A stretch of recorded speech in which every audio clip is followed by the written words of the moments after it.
শৃঙ্খল এখানে প্রায় ২,০০০ স্বেচ্ছাসেবক এসেছেন। এর মধ্যে ঢাকা বিশ্ববিদ্যালয়ের প্রফেসর আছেন, আমি ব্যক্তিগতভাবে দেখেছি, চিনেছি। আবার ঢাকা ইউনিভার্সিটির সহ সমস্ত বিশ্ববিদ্যালয়গুলোর বিভিন্ন বিশ্ববিদ্যালয়ের স্টুডেন্টরা এসেছেন, বিভিন্ন শ্রেণী পেশার মানুষ এসেছেন, বিভিন্ন ব্যবসায়ীরা এসেছেন। তো এমন ছোট ছোট শিশুরাও এসেছে, তারা প্যাকেজিংয়ের কাজে হেল্প করছে। আমাদের ইতিমধ্যে ৫-৭টি গাড়ি ইতিমধ্যে স্পটে পৌঁছে গেছে এবং মহিপালে বাংলাদেশ সেনাবাহিনীর যে ক্যাম্প, সেখানে আমরা আজকে সকালে ২ ট্রাক মালামাল হস্তান্তর করেছি, আর ৩ ট্রাক গত রাতে চলে গেছে। আজকে আমি নিজে ইনশাল্লাহ ঘণ্টাখানিক পর স্পটে যাব এবং আমার সাথে এখান থেকে আরও ৫টা লরি আশা করি মাল যাবে এবং এভাবে রাতে আবার যাবে, আবার সকালে যাবে। আমরা 3টা লেয়ারে কাজ করি। প্রথমত শুকনা খাবার হিসাবে খেজুর, চিড়া, তারপর চিড়া, খেজুর। এদিকে কেউ একজন থামাও, তোমরা এখানে তো দাঁড়ার দরকার নাই, ওইদিক যাও, যে একটু কথা বলো প্লিজ, মাইকটা বন্ধ করো, ওইদিক যাও তোমরা। আমরা 2 কেজি করে চিড়া, 2 কেজি করে খেজুর এবং 1 কেজি চিনি, 1 কেজি লবণ, চিনি লবণ দিচ্ছি যদি স্যালাইন বানানোর প্রয়োজন হয়। এই জিনিসগুলো আমরা দিচ্ছি প্রাথমিকভাবে 20,000 পরিবারকে। আর 40,000 পরিবারের জন্য 10 কেজি করে চাল, 2 লিটার সয়াবিন তেল, 2 কেজি মসুর ডাল এবং 1 কেজি লবণ, 1 কেজি চিনি দিচ্ছি। আলুটা দিতে পারছি না কারণ আলু পচে যাওয়ার আশঙ্কা আছে, কারণ লরিতে দেখা যায় পথে রাস্তায় কী হবে আমরা জানি না, যদি 2 দিন জ্যামে পড়ে থাকে তাহলে সেক্ষেত্রে এগুলো পচে যাবে। সেক্ষেত্রে আমরা হয়তো নগদ কিছু টাকা দিব যাতে করে তারা কিনে নিতে পারে।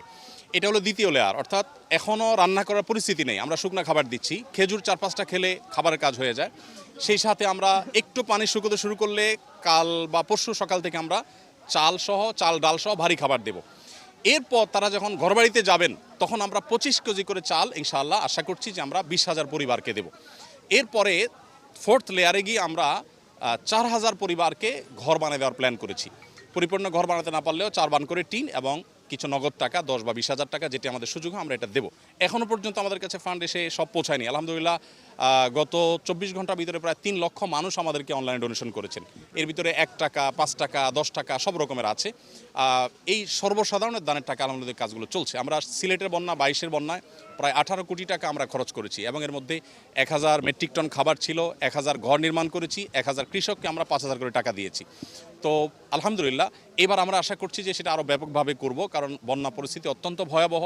প্রতিনিয়ত আমাদের কাছে সাহায্যের জন্য মানুষ আসছে, রাত দিন আমাদের কর্মীরা কাজ করছেন, সর্বস্তরের মানুষ এখানে এসে কাজ করছেন। আমি আপনাদের মাধ্যমে উদাত্ত আহ্বান করতে চাই আমাদের দেশের সর্বস্তরের মানুষকে। আমাদের দেশে মানুষ একে অন্যের বিপদে ঝাঁপিয়ে পড়েন, এর পূর্বে আমরা বিভিন্ন সময় দেখেছি। এবারও আশা করি যে এই বন্যায় আমরা প্রত্যেকে যার যার সাধ্য অনুযায়ী আমাদের আশেপাশে থাকা আমাদের জানাশোনা মানুষগুলোর পাশে আমরা দাঁড়াবো এবং সবাই যদি সম্মিলিতভাবে আমরা প্রচেষ্টা করি, জাতীয় দুর্যোগ মোকাবেলা করা কোনো ব্যাপার নাই ইনশাআল্লাহ বিদিনিল্লাহ। 40 বা 50 লক্ষ মানুষ আক্রান্ত, সেখানে আমরা বাকি 18 সাড়ে 18 কোটি মানুষ যদি জেগে যাই ইনশাআল্লাহ এটা আমাদের জন্য কোনো ব্যাপার নাই।